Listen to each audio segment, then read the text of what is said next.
Hi, my name is Francois Nodia, and this is Super Teachers Unite, the show dedicated to finding out what it takes to teach like a superhero. Now, all of us had that favorite teacher when we were at school, and they were very influential early in our lives, and we remember them fondly. Now, in every episode, I'll interview business leaders and other super teachers so that they can share the stories about the super teachers in their lives that were so influential on the successes that they made of their lives. Now, they'll share stories from the classroom, but as well as the boardroom.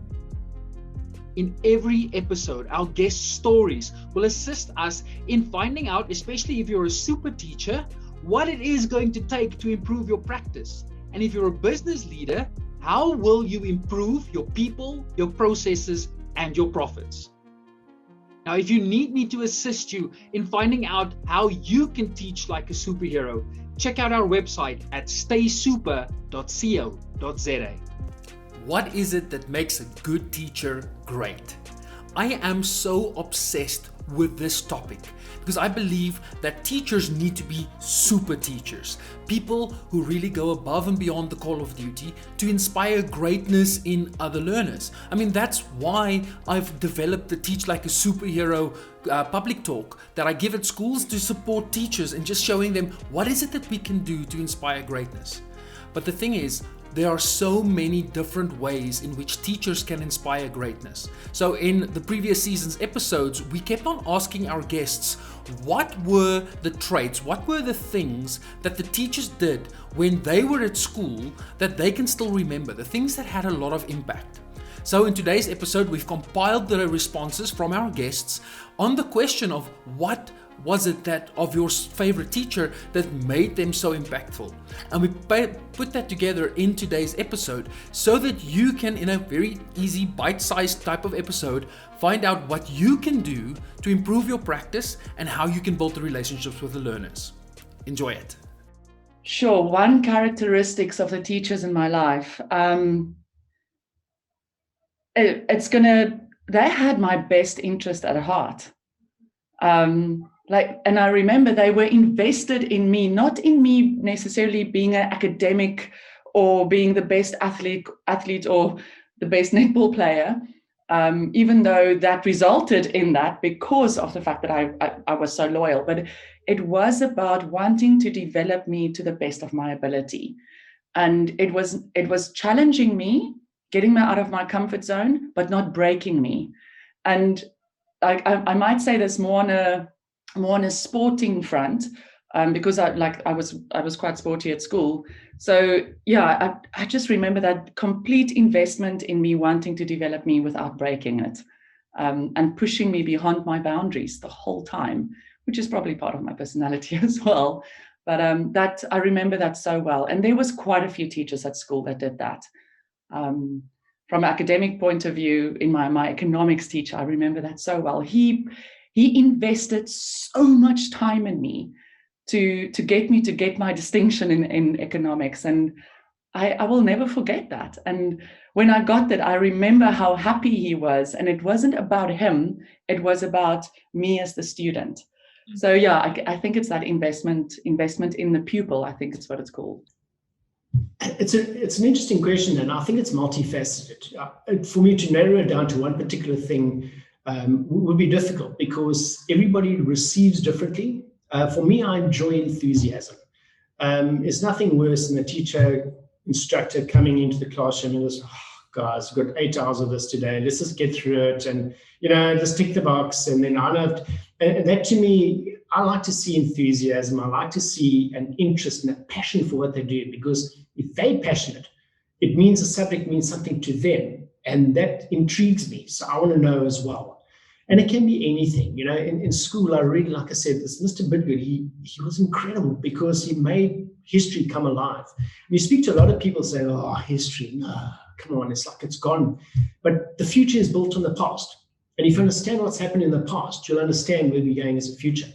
But he made that kind of stuff come alive. So for me, that's probably one of my personal things that I enjoy. As a person is enthusiastic and they're passionate about what they do. So I look back and I identify that each individual is unique. And I think teachers that are able to see the uniqueness in each learner is really, really important.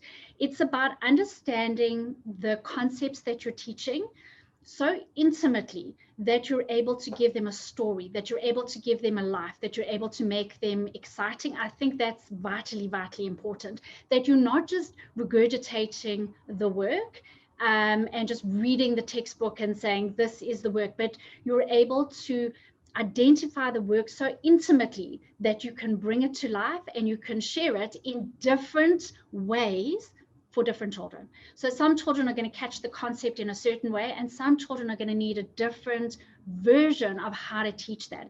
And the ability to share across different dimensions, I think, is really important.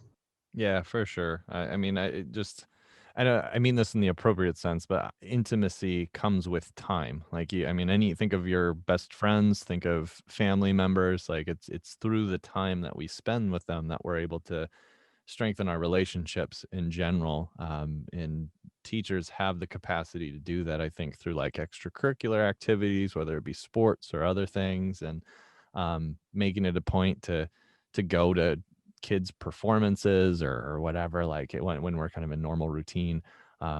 There's a lot of opportunities to do that. And I think it makes a far greater impact than we ever realize. And it's only through, like, for especially if, say, for the audience that has been teaching for a while, it's like when you put several years in and you start to get letters later of kids graduating and like reaching back out to you and telling you how big of an impact you had, it's like you don't realize it until those moments. And so it is really important.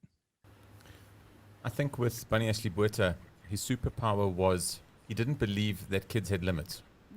His superpower was realizing that kids are capable of way, way, way, way, way, way much more than what average adults believe. And he communicated that expectation and got us to do it. And I think that is an amazing place to be. And Mr. Stewart was very similar in that approach. There was no limits to what he placed on what the curiosity and our passions and what we can do. And I think both of those teachers, that resonates with me. Yeah. Yeah, absolutely. Mrs. Lorenz wasn't about to give up and think, well, here's this little Scots lass, she'll never learn Afrikaans. It was a case of, well, we'll just work on it until you have learned Afrikaans. Every time. As long as you set those expectations and communicate them clearly to the kids, they get there every time. It's why at EdGenk we have an aspirational pass mark of 75%. Our pass mark is 50, but we award for the aspirational pass, the EdGenk pass is 75%, because we don't want children reaching an average of 63, 65 going, okay, well, my job's done, I'm fine. That's not fun. That's definitely not fun. If, the next time you get into an aeroplane, you better hope that your pilot got more than 65% when he was writing his exams. So 65 is not okay. So we keep pushing that aspirational boundary to show the kids that you can achieve it when we've shown you how to put all the steps in place and get all your skills developed up to that point. And then suddenly, boom, there's your 75, and you're getting your certificates and your rewards at Honours Evening, and all of that sort of thing. And Francois, sometimes it's also knowing when to step out of the way. Giving them, at EduInc we create a lot of spaces for the students. And, if you're into robotics, then the workshop is your space to go and use. And it doesn't matter if it's in the holidays or on the weekends or after hours or at break. You're allowed to use a 3D printer. You're allowed to use and build the robots. You don't have to ask permission. You can arrange with the caretaker to go in and do what you need to do. Get out of their way. And some of the most amazing things are coming out of, just giving them the space to do stuff, a safe space to do stuff,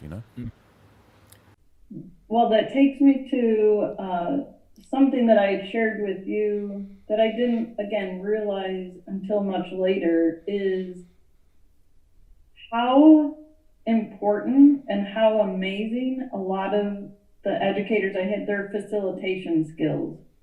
Their ability to stand up in front of a room, whether it's working with first graders or, at a university level, and be able to, we say the word facilitate, and that can have many kind of manifestations, but really to be able to be flexible and agile to pull in students of all different varying levels and such. It's an amazing capability that when I look back through my history, of educators, I know there's some that were better than others, and those that were better at it were, it goes back to Mr. Hayes, being able to really get that level of engagement, motivation, create momentum and such. And I think it's not, I don't often hear teachers described in that way. Maybe in your world they are, but it's not something that I often hear described. And as I've had an ability or opportunity to hire people, I shared with you a story where one of the members of the team I had hired, who had only been in the workforce a couple of years, but he had actually been a teacher.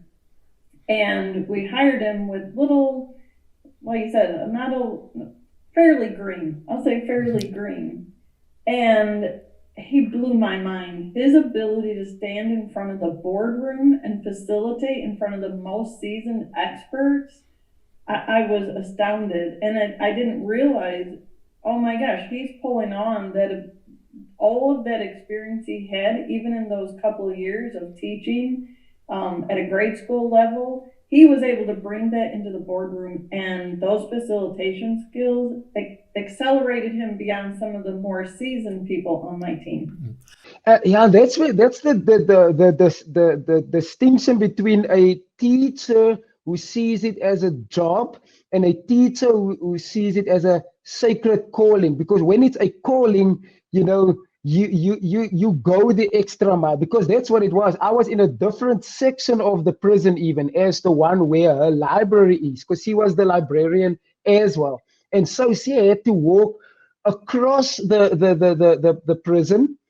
It's Friday afternoon, so she's supposed to go home. She could just get back on Monday and say, oh, man, you screwed up. You are written off, because now I'm in solitary confinement for at least 21 days if you have any offense against you. So which means I will lose my role at the library. But before she went home, she wanted to validate, hey, your worth is not dependent on your latest mistake.